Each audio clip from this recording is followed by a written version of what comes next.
the Countryside Podcasts with Chris Skinner.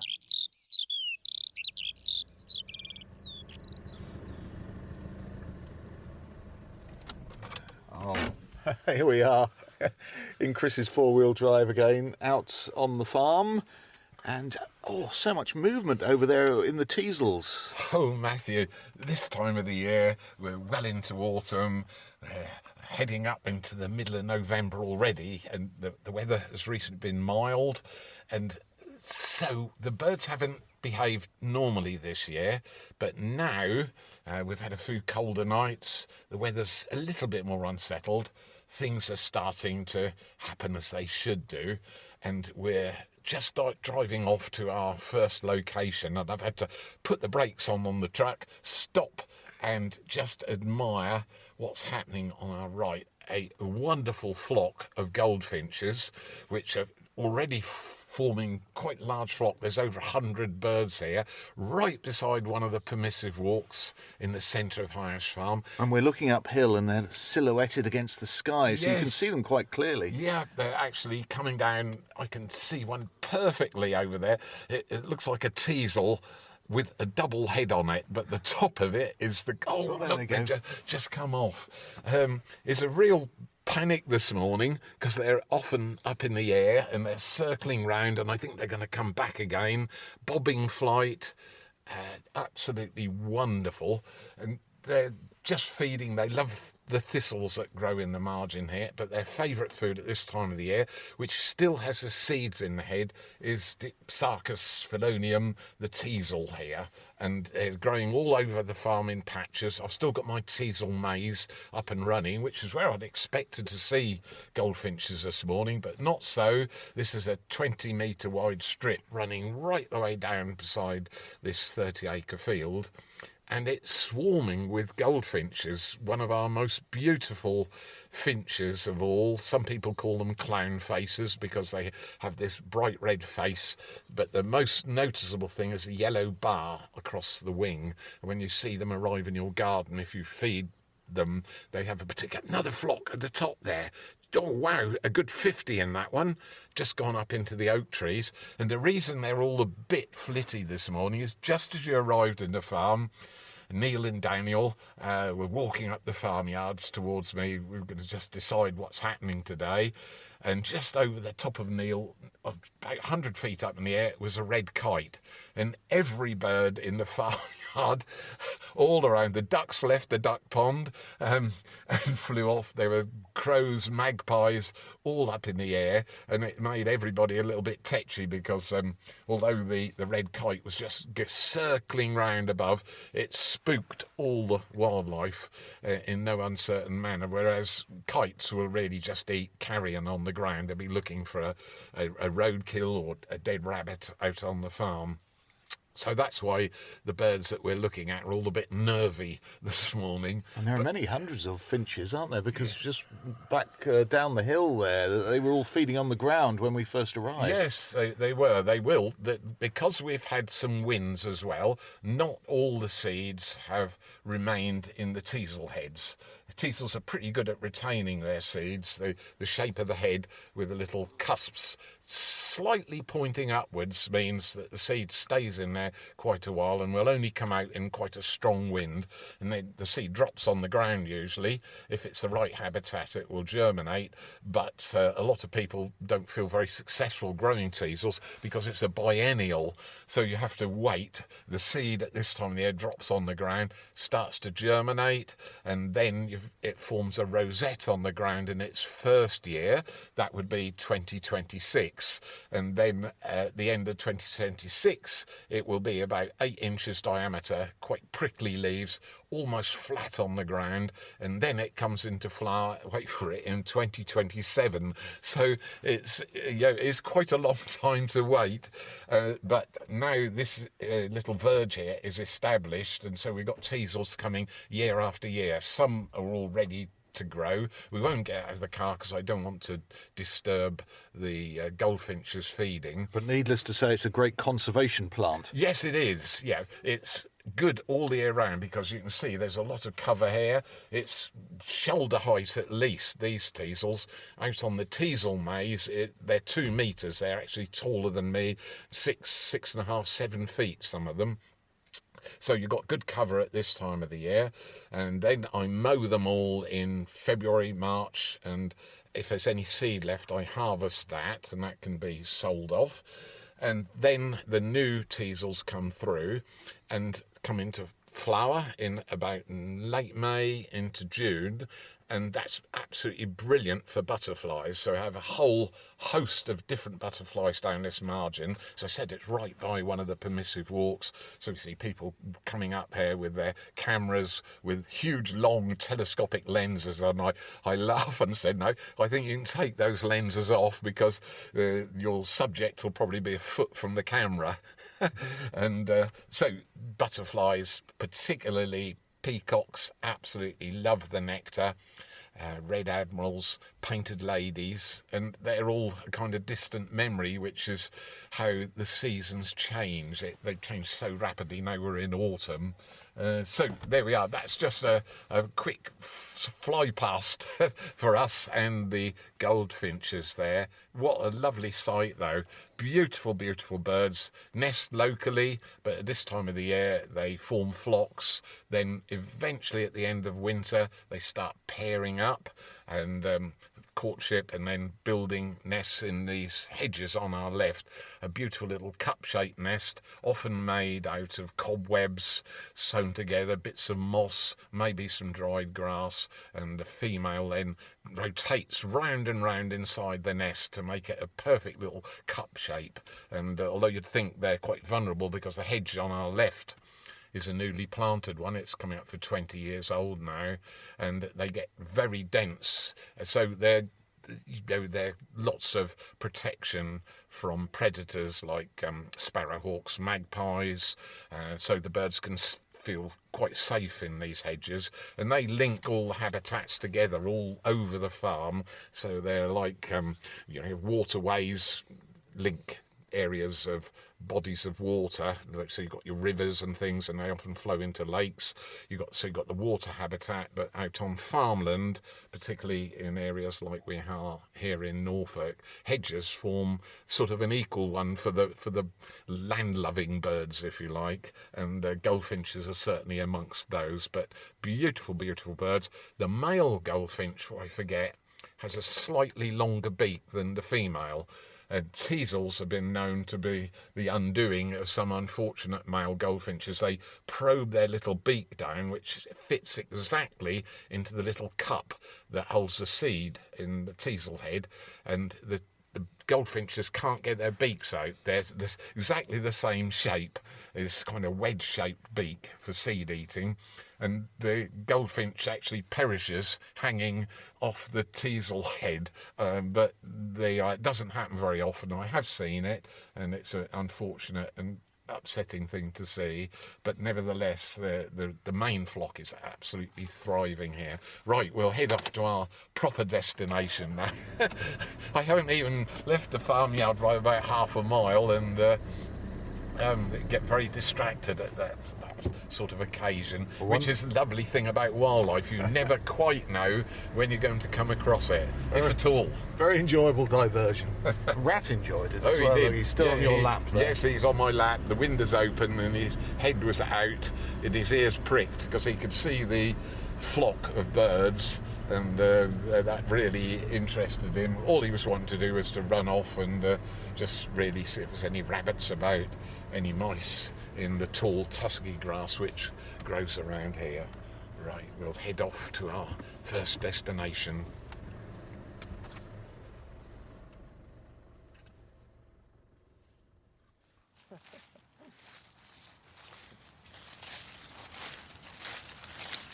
We're quite near a fairly busy road, and we're about to cross it. But Rat is coming with us. You've had to improvise his lead. Yes, it's a piece of wagon rope. The lead is bigger than the dog. Oh, poor Rat. but it's strictly dogs on leads. We've just crossed the Norwich to Stoke Hurley crossroad. High Ash Farm is immediately behind us, and I'm taking us to a really interesting site right on the edge of High Ash Farm. It was farmed in the early 1900s by H.J. Skinner, which was my grandfather, and then by my father. I've got a wonderful picture of Sam Skinner, my dad, underneath these oak trees in front of us here, and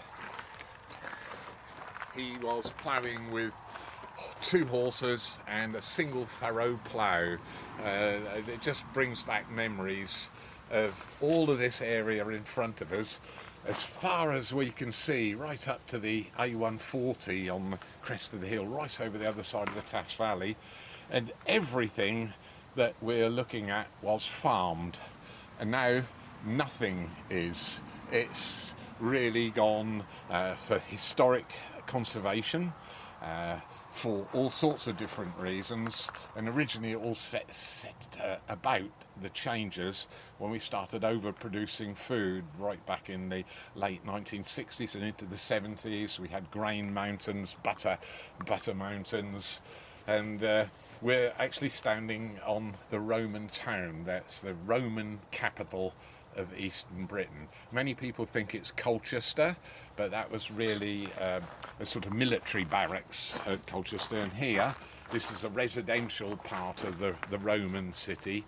and so lots and lots of history. And I'll explain why we're here, because the changes are monumental out in the countryside and are still carrying on. And there's some recent figures come out this week actually, which says that British agriculture is about 60% self-sufficient in food production. And that is a huge worry, because I'm a professional food producer, and if I turn round, I mean, I can sort of feel the red face coming. There's a square mile of Norfolk countryside, which is High Ash Farm, and there's no agricultural production from that, because many of the things that I personally was producing have become commodities. And because of the varying soil types on the farm, there's sands and gravels, clays, a whole variety, it's not consistent that you'll get a good crop every year. And if you're into modern agricultural farming, then you really have to have some sort of guarantee that you're going to get a return from all the inputs that you put in. And I think many farmers are just beginning to realise that there are other ways of making a living from the countryside. And so I kind of jumped off the production trail, if you like, 20 odd years ago, and now that sort of has spread to all this surrounding land that we can see. It's a huge tract of land, and we're now under pressure to really produce more food from fewer resources and inputs as well.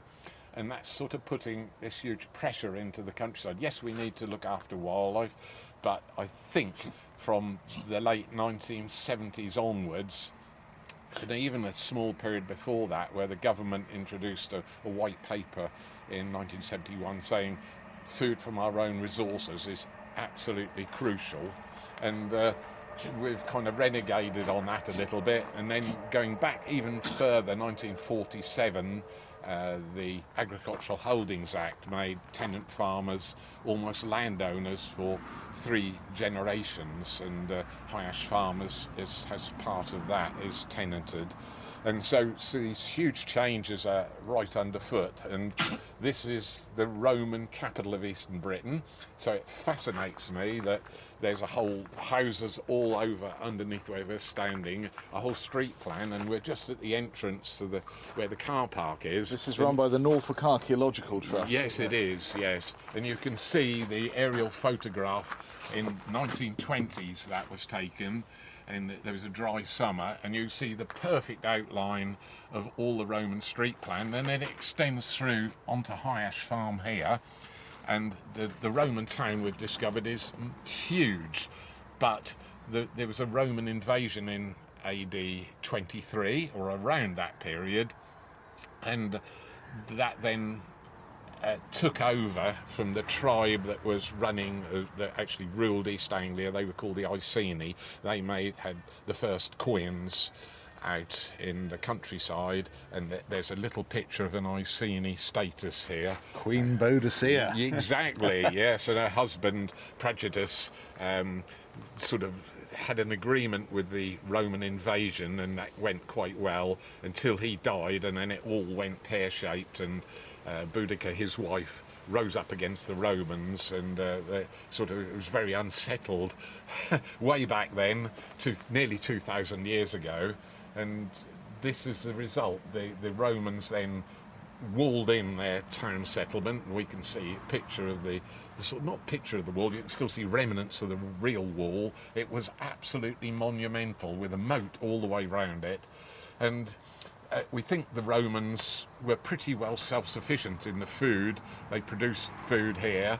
Obviously, they had to feed the garrisons and the local people who were working here. So whether they pillaged the crops of the Iceni, I don't know. But they also did import some food as well. We got quite good evidence that there was walnut fragments, probably imported. So wherever the Romans came, they brought food with them. But the most important thing probably for them was the olive oil, and we've found sort of huge vases that was used to transport olive oil in some of these areas in front of us looking at excavation. These are the wonderful amphorae. Yes, so they used to transport them around the empire. Yes, they did, and it was presumably brought up by river on the River Tass here, which is no more than a large stream now, but going back 2,000 years, it was quite a crossing because the Romans were very suspicious about water, and every time they crossed, you threw a tiny coin into the water to give you hopefully a safe crossing to go across. They were little Roman denarius, one of the smallest Roman coins, about the size of your little finger. It wasn't much, it was just a token, and I think metal detecting has been done along the riverbed, and it's literally littered with these tiny coins. I find it curious, though, that the other big Roman settlements, London, Chester, Yes. Bath, Yes. they're all in where the modern-day places are. They're in the same place. But here, this at one stage or another was abandoned, and Norwich grew up 2 or 3 miles we away. think it's really unusual that the whole Roman town here, this is what makes it unique almost, it wasn't built on. Rat is just itching to get going down here. Come here, good boy. He's swamped with this huge rope. I'll pick him up. So this is what makes Caister unique, that the whole thing wasn't built on, and somehow or other Caister kind of moved 1.5 miles northwards and formed Norwich, and that's why we don't see much of the Roman walls that surrounded it, because building materials back in the Middle Ages, when Norwich started to form, sort of around about 1,000 years after the Romans had left, all these flints were taken to Norwich. A lot of the churches were built.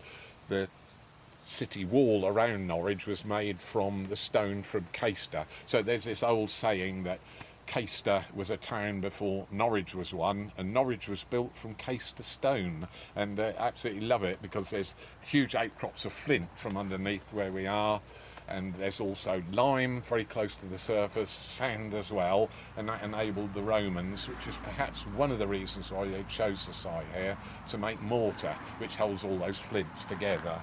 So lots and lots of history, but the most important thing is we're a nation of 70 million people plus now.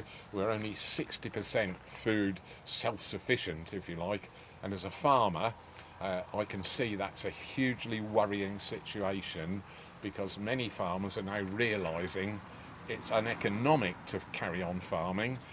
You might as well sell the land or let the land out for other uses.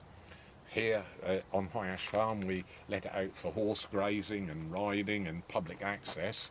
But some farmers are now saying, right, solar panels, we can do that. And people pull their hair out, but it's a way of the farmer still being able to get an income from the countryside, and without all that hard work and the sort of insecurities of modern food production, where you just don't know what price you're going to get at next harvest time, farmers are called price takers. They're not price makers. They are told what they're going to be paid for their produce, whether it's cereals or sugar beet, which is one of the main arable crops here. So we've got these huge sort of contradictions going on, that the importance of food production, and yet the sort of turning a back on farmers and food producers in this country who really need a proper return. But you know what farmers are like? They're always complaining it's too wet, too dry, or even if they get a really good crop, they put their hands on their hips and say, well, just think what that's taken out of my land, they say. Or just think, if the supply of cheap foreign food ever dries up, then you might be able to name your own price. Yes, and high ash would certainly return to food production as it was right through my childhood, and that's what I mean about these huge changes that happen out in the countryside almost unnoticed. And many farmers will now say, well, I'm sort of ploughing and doing 500, 600, 700 acres all by myself, but you're not. There's a huge raft of people in the scenes now that aren't actually working on farms, but work in the factories producing the tractors, the tyres, the fertilisers, the sprays. They're all this kind of backup network, and the prices that those inputs are coming into the farm are rising year on year quite dramatically now at the moment, and the income from the farm actually doing farming type production isn't there anymore. It's hugely changed, and that's having a radical effect on what I'm doing at High Ash Farm, which is really looking after nature and getting people, my customers, out into the countryside to enjoy the autumn sun, which has just come out through the clouds. It's beautiful. So come on, let's go out on the farm. I think it's enough history for this morning, but huge changes, and one that I'm sort of observing almost from a distance now. So let's get this rat back into the truck, and we can take his wagon rope off the poor little dog's neck. Rat, what do you think? What do you think of it so far? No comment, he says.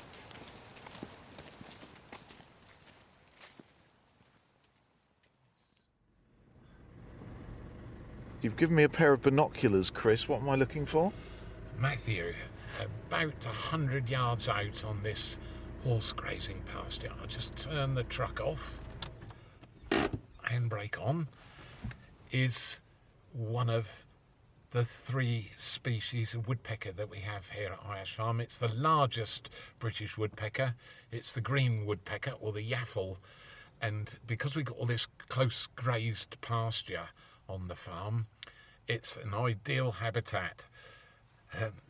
Great big fat horse has just walked between us and the woodpecker, and it's still out. I don't know if you can focus the binoculars in. I'll just hold the microphone a second, and you might just need to focus them in, because that's quite a distance away, probably 80 metres from the truck. I saw him a moment ago. Yeah, he's there. It's almost in line with that big clump of nettles, just slightly to the right and right on the horizon of the hill, and it's perfect. And this is the ideal habitat. He's out there feeding. He's got his back to us at the moment, and you'll sort of look for this iridescent I've got green. him. You've got him? Yeah, I just saw the red. Yeah, oh, brilliant. Yes, he'll have a black moustache going away from the beak. And it looks a really strange bird, almost as though it's out of place here in the countryside. I'll have a look as Chris. well. Yeah, a lovely lime green colour, but Yes. that's shocking red on the head.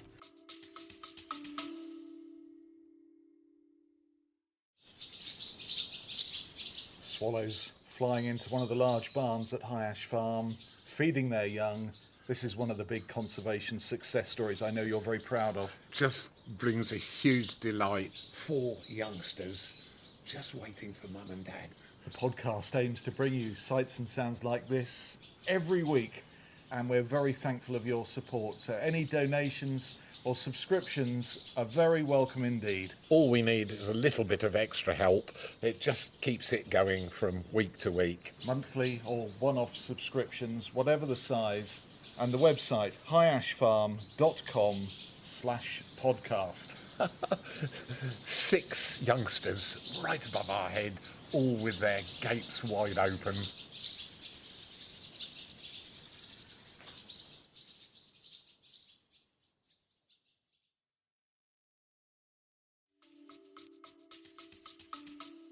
Yes, where is he? Oh yeah, I've got him. Yeah, absolutely perfect. Oh wow.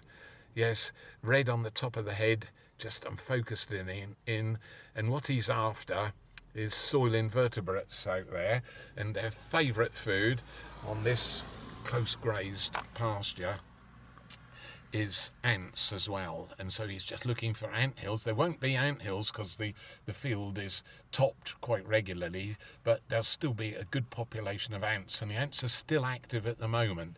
And he has this long tongue, and believe it or not, it's about 100 millimetres long, 4 inches, and it's kind of curled up at the back of the head, and on demand it can get that tongue to come out and usually go down in an ant burrow into the soil, and sort of there's a sticky end on the tongue and it can kind of pull the ants back, and that's its favourite food, which is why it's all working in one spot at the moment. Look, it's not moved at all, it's still there. Oh, the sun's on it now, absolutely perfect. Binoculars back up, and oh, what a sight. That's a good 50 yards away. There's no need for you to go to Specsavers, Chris. You spotted that very well. Yeah, it's really perfect. Well, I don't use a computer or a screen, and so my eyes have never been trained to focus close things. I'm always sort of looking at the other side of the field or looking away at distance, so my eyesight hasn't been affected like that, so I'm very lucky.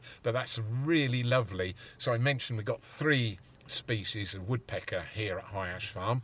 There are 3 species of woodpecker in the UK. We have all 3 of them. Great spot woodpeckers, which I'll hopefully introduce you to in a next week or 2. I've just started feeding the woodland bird hide again, and there'll be some peanuts there, which is very attractive to great spot.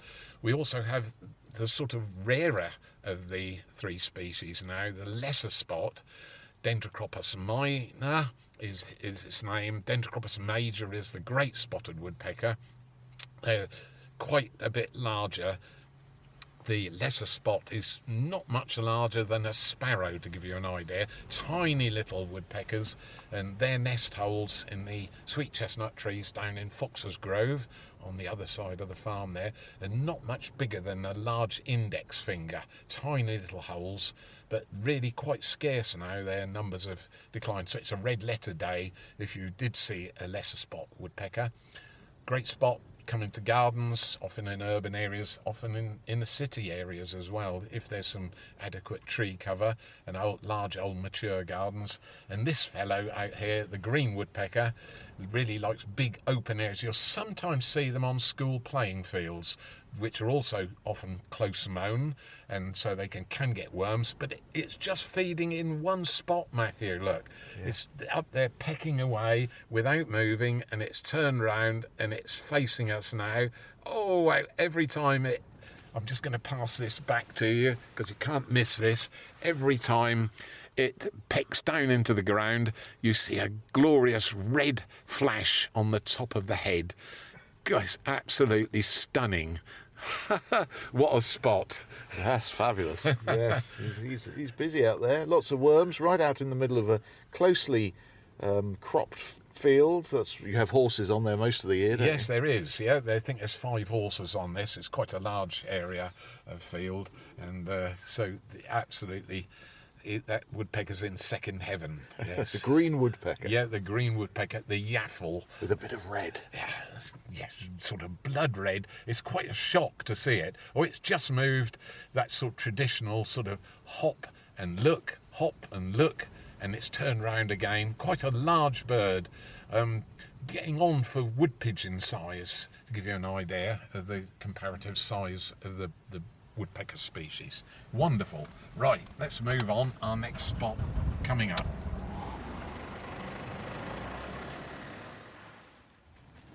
It's only just gone 10 in the morning. The sun is out, we've got some blue sky, and here we are in November, and Chris has just taken his jumper off, and I haven't even got a jacket on. Yes, short sleeves now, Matthew, with weather like this. Yes, you see, I'm hot-blooded, that's what it is. Oh, Skylark just going across in front of us. This is a large 30-acre field, overwinter, wildflowers as well. So there's one or two out in flower already. We have various species that come out in flower right through the year here, and I suppose June and July is at its height. And then we mow everything and turn the aftermath and get any seeds out from the pollen and nectar field, which this is. Seeds then drop on the ground, so there's not a square inch down here under our feet that isn't covered by green. Various different plants. I can see clover, 3 leaves there. I can see sainfoin, various species of grass, and there's lots of orchids growing here as well, particularly pyramidal orchids and bee orchids. Love this big open habitat. And you can see the ground is almost bare in front of us as it goes away. I can see another skylark out there on the ground, just flitting along about 100 yards from us. So brilliant place, big open territory. And I had a bit of surprise yesterday morning because I have lots of flocks of gulls on the farm, and they just descend on various fields around the farm. And I looked at these and I thought, hang on, they don't look like gulls just for a second. Oh, 2 more skylarks just flying across, just landed there. Oh, 3 skylarks, 4. Goodness. I think we've got some behind us. Yes, well. I just heard one singing. There's one hovering. Yes. Wow. Oh, yes, look at that. That one's going up. The shot wasn't skylarks. There. Yes. Oh, goodness.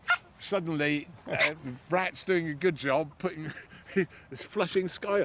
And there's 4 or 5 mating. Look, the whole air is full of them over there.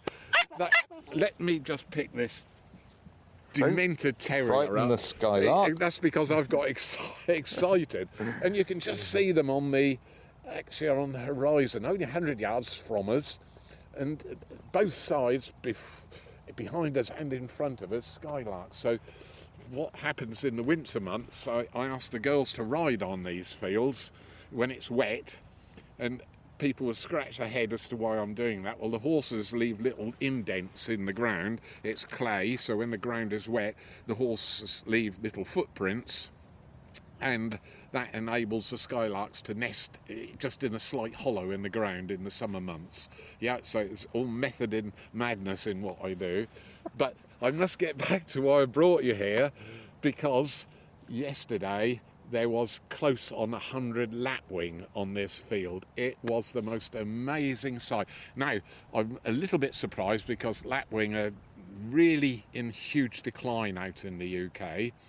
And this time of the year, they become nomadic. They just will come across the North Sea from the near continent. And although they've had similar weather in the near continent, out in Central Europe there's already been some really cold weather, so that forces these waders, which is what lapwing are, to migrate across the North Sea and come to East Anglia. And what they're looking out for are large tracts of grassland, so that they can actually come and feed easily. And then if the weather goes warm again, they seem to go back again. They can come across the North Sea 2 or even 3 times. But for anybody that hasn't seen them, I'll see if I can put a video up that I've already done, because by the time I got back here with the camera it was pitch black and in the darkness, but I sat on this bottom headland, which is why I brought you here, just to describe what happened. I opened the windows of the truck. I could just see slight silhouettes of them on the brow of this hill, just as we just saw the skylarks a little bit further down, and they were calling to each other. And one of the other names of the lapwing, not many birds have wing in their name, but the lapwing have got very broad wings, and they are obviously members of the plover or the wader family. But instead of just being on salt marshes and on estuaries, they will go on to arable land as well, which is what this is. And the other name for them are called peewits. And that's the call that they were making. In the dark, they were feeding communally. It was a kind of loose flock on the ground, black and white birds from a distance. When they're on the ground, you actually lose the white almost, and they blend into the sort of grassland here almost perfectly. But if you see them in sunlight, that black and green, the black turns to iridescent green and purples in there. It's the most beautiful little plumage. The breasts are white. On the top of the head, there's a very distinctive crest as well. It's larger in the male lapwing than the female, and we used to have them nesting here. The little eggs would be arranged usually in a ring of 4 pointed eggs, and the reason they're pointed is that they're members of the waders, and the chicks born when they hatch, they have down on them, and they have very long legs, so they can run about quite quickly. So the legs are neatly folded up in the pointed part of the egg. They're not round or oval like a chicken's egg. They're very sort of pear-shaped eggs, really unusual and really, really well camouflaged. And there was a population of them just a mile away from here, Yes, wasn't there? But that's gone. It's a solar park now. we did go there once and marvelled at their very intelligent behaviour. Oh, incredible. So they're also known as the bird of deceit, which is rather unfortunate. It's because of their behaviour. If you go near their nest accidentally or even on purpose, particularly if somebody like rat goes near, or a fox or carrion crow, then the male lapwing will start making this incredible shrieking noise, this sort of peewit plover noise, like that. And they will pretend to have a broken wing. So it's the bird of deceit, and so it will draw you away from the nest by dragging this. Obviously it's a wing that's just hanging there loosely, and it learns to drag it along the ground and deter predators from going near the nest. And we saw that, didn't we? Yeah, absolutely. And they also dive bomb you, so if you that doesn't draw you away from the nest, the next tactic is to go up high in the air and plunge down at you at high speed, still making this very high-pitched squeaking noise, and to get you away from the nest. And both parents will do that, the male and the female. Female does most of the incubating. It takes about 3 weeks, and the young dependent on their parents for 5 to 6 weeks before they're... But beautiful, beautiful birds, and hugely declining. So it's one of those, I suppose the best way to have described it is an eruption, where you have these cold weather movements and birds that aren't normally here just come in.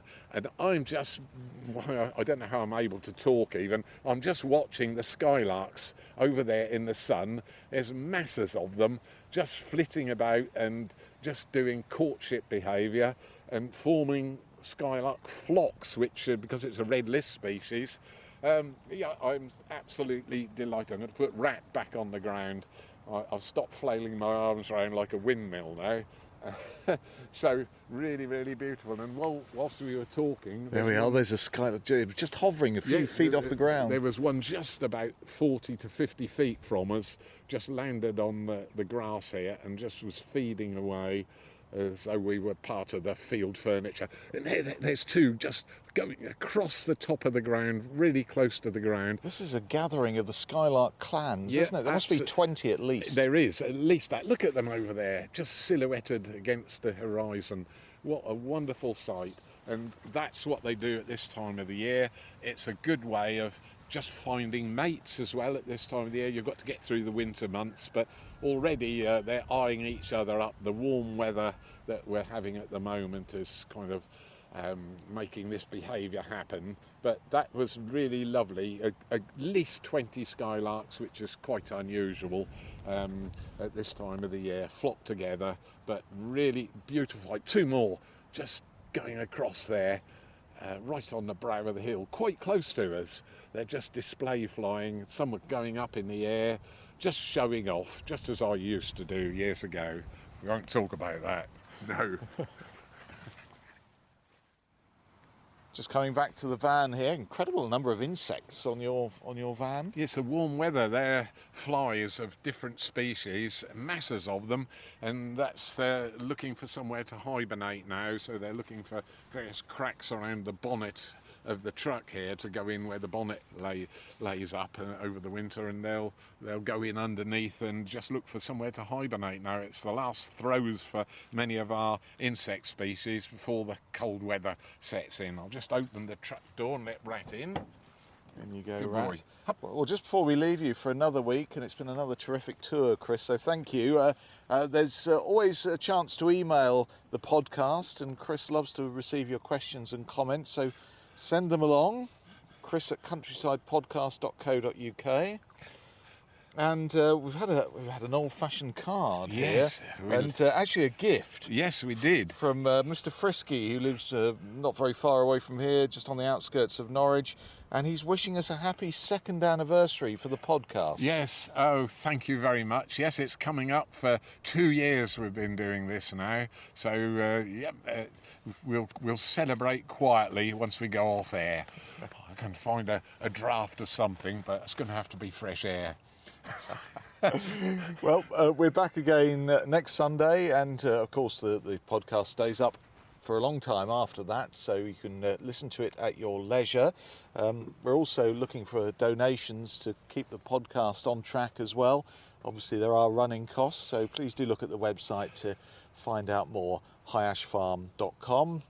And Chris, we're now going to retire, I think, and just enjoy the sun. Yes, it's absolutely beautiful. And if you do have time, just visit High Ash Farm Facebook and have a look at some of the glorious lapwing which visit us here at High Ash Farm in the winter months. Vanellus vanellus.